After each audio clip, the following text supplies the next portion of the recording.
ഞങ്ങൾ മലപ്പുറം ജില്ലയിലാണ്. കാലിക്കറ്റ് എയർപോർട്ടിൻ്റെ അടുത്താണ് വീട്. 2000 മുതൽ ട്രീറ്റ്മെൻറ്റ് തുടങ്ങിയതാണ്.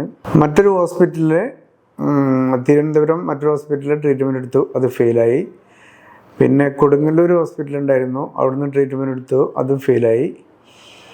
പിന്നെ ഞങ്ങൾ 2009 ഇവിടെ സ്റ്റാർട്ട് ചെയ്തത്. പാപ്പൻ സാറിൻ്റെ അടുത്ത് വന്നിട്ട് സ്റ്റാർട്ട് ചെയ്തത്. അങ്ങനെ ഇവിടുന്ന് സക്സസ് ആയി. അങ്ങനെ ഒരു IVF കൂടെയാണ് മോളുണ്ടായത്. 2010 വരെ ഇവിടെ ട്രീറ്റ്മെൻറ്റിലായിരുന്നു. ഇവിടെ ഹോസ്പിറ്റലിൽ നിന്നിട്ടുള്ള ചികിത്സയായിരുന്നു ചെയ്തിരുന്നത്.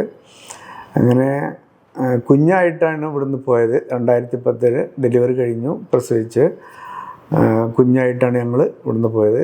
ഇപ്പം മോളിപ്പോൾ 15 വയസ്സായി, 10ാം ക്ലാസ്സിലാണ് പഠിക്കുന്നത്. പാപ്പൻ സാറ് ഞങ്ങൾ അന്ന് മുതൽ ഇന്ന് വരെ അടുപ്പവും ഇടയ്ക്കിടയ്ക്ക് വന്ന് കാണാറുണ്ട്. അദ്ദേഹത്തിനായിട്ടുള്ള ആ ഒരു ബന്ധം ഇന്നും നിർത്തിപ്പോന്നിട്ടുണ്ട്. ഇന്നിപ്പോൾ ഞങ്ങൾ അതിൻ്റെ ഭാഗമായിട്ടാണ് ഇവിടെ വന്നത്, കാണാനായിട്ട് വന്നതാണ് ഈ സമയത്ത് ഞങ്ങൾ. അപ്പോൾ സാറിനായിട്ട് നിരന്തരം ഞങ്ങൾ ബന്ധപ്പെടാറുണ്ട്. അപ്പം നല്ലൊരു അനുഭവത്തിൽ കൂടെയാണ് ഞങ്ങളിപ്പോഴും പോന്നിരുന്നത്. നല്ല ഒരു ട്രീറ്റ്മെൻറ്റ് അവിടെ കിട്ടിയത്.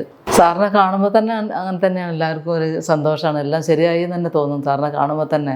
ഞങ്ങൾക്കിവിടെ വന്നാൽ വിജയിക്കും എന്നുള്ള ഒരു ഉറപ്പ് തുടക്കത്തിൽ തന്നെ ഞങ്ങൾക്ക് വിജയിക്കും എന്നുള്ളൊരു വിശ്വാസം. ആ വിശ്വാസത്തിൻ്റെ പേരിലാണ് ഞങ്ങൾ ഇവിടെ ഒരു വർഷം ഒരു റൂമിൽ നിന്നിട്ട്, ഈ ഹോസ്പിറ്റലിൽ തന്നെ ഒരു റൂമിൽ നിന്നിട്ട് ഒരു വർഷം ഞങ്ങൾ ട്രീറ്റ്മെൻറ്റ് നടത്തി.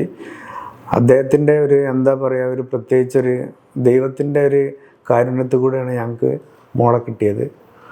അത് നിലനിർത്തി പോരുന്ന ഇടയ്ക്കിടയ്ക്ക് ഞങ്ങൾ ഹോസ്പിറ്റലിൽ വന്ന് സന്ദർശിക്കാറുണ്ട്. സാറിനും പാപ്പച്ചൻ സാറിനും അതുപോലെ തന്നെ അനിറ്റ മാഡത്തിനും ആ ഹോസ്പിറ്റലിനും ലൈഫ് ലൈൻ ഹോസ്പിറ്റലിനും വലിയൊരു നന്ദി രേഖപ്പെടുത്തുന്നു.